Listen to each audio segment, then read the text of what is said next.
Hello बच्चों, let's read the given question. The question says a 30 volt 90 watt lamp is to be operated on a 120 volt DC for proper glow. A resistor of R ohm should be connected in series with the lamp. Then the R is option first given a 40, option second given a 10, option third given a 20, option fourth given a 30. So to understand the given question, we know कि bulb पे जो चीज़ लिखी होती है that is 30 watt 30 volt 90 watt. So basically यहाँ पे इसी का एग्जांपल ले रहे हैं. So this is known as a power rating, right. यानी कि 30 वोल्ट अगर उस बल्ब को मिले so it will glow at 90 watt, right. और एक चीज जो बल्ब में चेंज नहीं होती that is the resistance of it's filament, ठीक है ना. और रेजिस्टेंस को हम किस तरीके से निकालते हैं? We have different formulas. That is अगर हम बात करें पावर की, सो सबसे पहले पावर का फॉर्मूला लिख लेते हैं. Power can be written as current into the potential difference applied across it, and it can also be written as by Ohm's law. हम इसे क्या लिख सकते हैं? I को V by R, so ये हो जाएगा V square by R, where R is the resistance of power. ये commonly used formula है that we use to calculate resistance of the bulb, ठीक है. And also this formula can be written as I square into R. So ये variations है formula में that we need to keep in mind, and using this results only we will try to answer such questions, ठीक. तो यहाँ पे सबसे पहले हमें जो बोला गया है वो बोला गया है 30 वोल्ट सप्लाई पे 90 वॉट का बल्ब है, या फिर 30 वोल्ट पे इट ग्लोज टू 90 वॉट, ठीक है ना.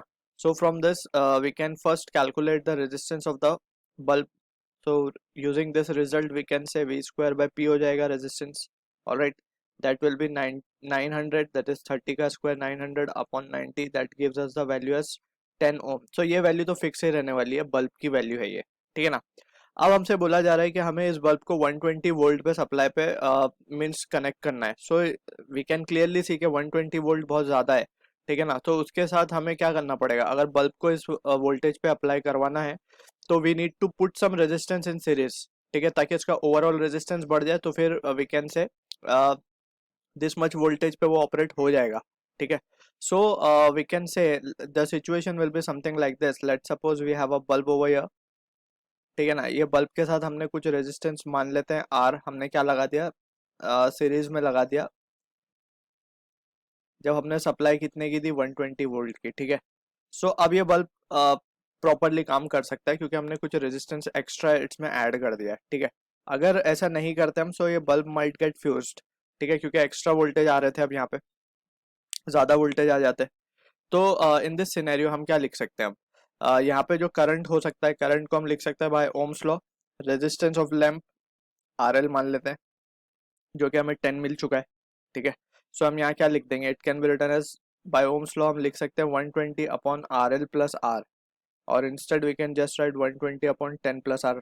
और यही आर की value we are interested in calculating, right. अब हम क्या कर सकते हैं? For bulb to glow at the same means हमसे बोला गया फॉर प्रॉपर ग्लो, यानी कि 90 वॉट का ग्लो उसमें अगेन दिखना चाहिए. So for that we can say कि पावर उसका बदलना नहीं चाहिए, ठीक है ना. सो पावर नहीं बदलने के लिए वी कैन से आई स्क्वायर आर, ठीक. I square R will be equals to that is 90, ठीक है ना. पावर 90 वॉट ही रहेगा उसका, ये तो पावर रेटिंग है उसकी, ठीक. मैक्सिमम इतने पे वो ग्लो कर सकता है. सो ये पावर इसके इक्वल आना चाहिए.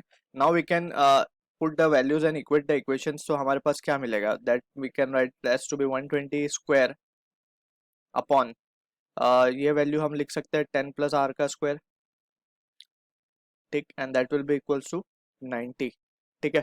अगर इसको हम फर्दर सॉल्व करते हैं वी कैन टेक, और यहाँ पे we need to divided with 10 also. यहाँ पे ये एल है रेजिस्टेंस ऑफ लैम्प, तो आर एल की वैल्यू तो 10 थी, so this value comes out to be 9 over here, ठीक है. अब इसको सॉल्व कर लेते हैं फर्दर. सो हम क्या लिख पाएंगे? 120 upon 10 plus R equals to 3, ठीक. Therefore 120 upon 10 plus r will be equals to 3, ठीक है. therefore we can write 120 will be equals to 30 plus 3r, and यहाँ से we can say r की value comes out to be 90 by 3, that is 30 ohm. alright, so this is the answer to the question जो कि match होगा हमारा option 4 के साथ. I hope you understood the solution. All the best.